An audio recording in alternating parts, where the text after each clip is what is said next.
তোমাদের একটা ছোট্ট গল্প পাঠ করে শোনাচ্ছি। কেমন লাগলো অবশ্যই জানিও। গল্পটি কার লেখা সেটি আমার জানা নেই, কিন্তু মন ছুঁয়ে গেছে। গল্পটির নাম দিলাম আমি আমার ননদ। বিয়ের আগে বাড়ির বড়রা আমাকে সাবধান করেই দিয়েছিল, ননদ কিন্তু গলার কাঁটা। বিয়ের পরেও ভাইয়ের সংসারে নিজের অধিকার দেখাতে আসে। তোর ননদ আবার চাকরি করে, বড়লোক ঘরের বউ, বেশ আধুনিক। শাশুড়িও স্পষ্ট করে বলেছে তার মেয়ের কথাই শেষ কথা। প্রথম দিকে একটু বুঝে চলিস, তেল না দিলে বিপদ আছে।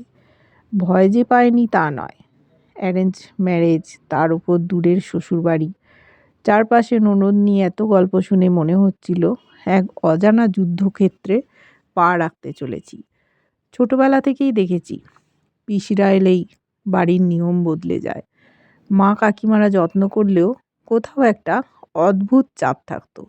অনেক বছর তারা ভাই ফোঁটা, জামাই ষষ্ঠীতে বাপের বাড়ি যেতেও পারেনি পিসিরা আসবে বলে। তাই পাকাপাকি দেখার দিন ননদকে সামনে পেয়ে আমি স্বাভাবিকভাবেই নার্ভাস ছিলাম। কিন্তু মানুষটা একেবারেই আলাদা। আমাকে আলাদা করে ডেকে নিয়ে বলেছিল, আমার ভাইকে তোমার পছন্দ তো? কোনো দ্বিধা থাকলে নির্ভয়ে বলো। আমি মাথা নাড়তেই হেসে বলল, আমার বিয়ের পর বাড়িটা ফাঁকা হয়ে গেছে, তুমি এলে সেই শূন্যতা ভরবে। কোনো অসুবিধা হলে সরাসরি আমাকে ফোন করো। এই বলে আমার হাতে একটা সোনার বালা পরিয়ে দিল। এটা আমাদের বাড়ির মেয়েদের ঐতিহ্য। আমি একটা রাখছি, আর একটা তোমার। বৌমা তো এই বাড়ির মেয়ে। সেদিন বাইরে বেরোতেই আত্মীয়রা ঘিরে ধরল। ননদ কেমন? আমি বললাম, খুব ভালো।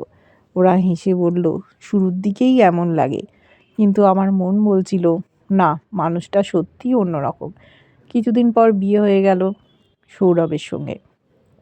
বিয়ের দিন সকালে ননদের ফোন দেখে ভয় পেলেও ওপাশ থেকে শুনলাম, উপোস করিস না, তোর তো লো প্রেশার, সুস্থ থাকাটাই সবচেয়ে জরুরি।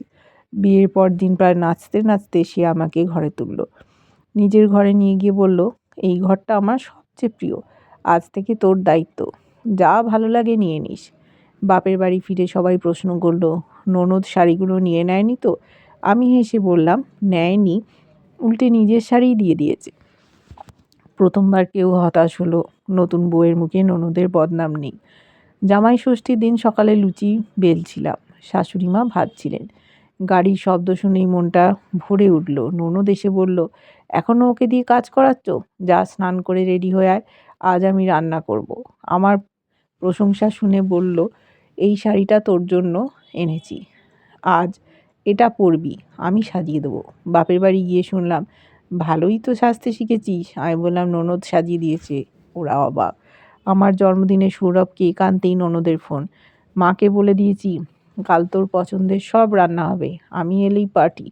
ভাইফোঁটার দিন আমাকে পাশে বসিয়ে বলল, ভাইয়ের মতো তোরও মঙ্গল চাই।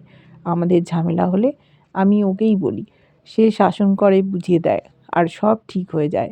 2 বছর পর আমাদের ছেলে হলো, কিন্তু ও ঠিকভাবে হাঁটতে পারে না।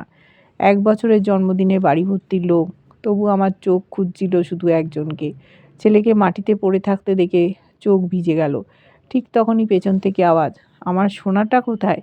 দামি শাড়ি গয়না পরা ননদ কাদামাখা ছেলেটাকে কোলে তুলে নিল। এই সোনা, পিপি তোমার জন্য কত কিছু এনেছে। আমাকে বলল, গরম জল আন, স্নান করিয়ে দিই।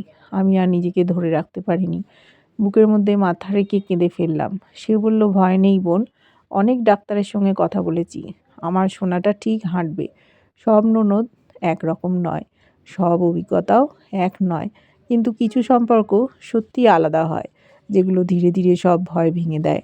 ভালোবাসা পেলে ভালোবাসা ফিরিয়ে দিতেই হয়, একতরফা সম্পর্ক কখনো টেকে না।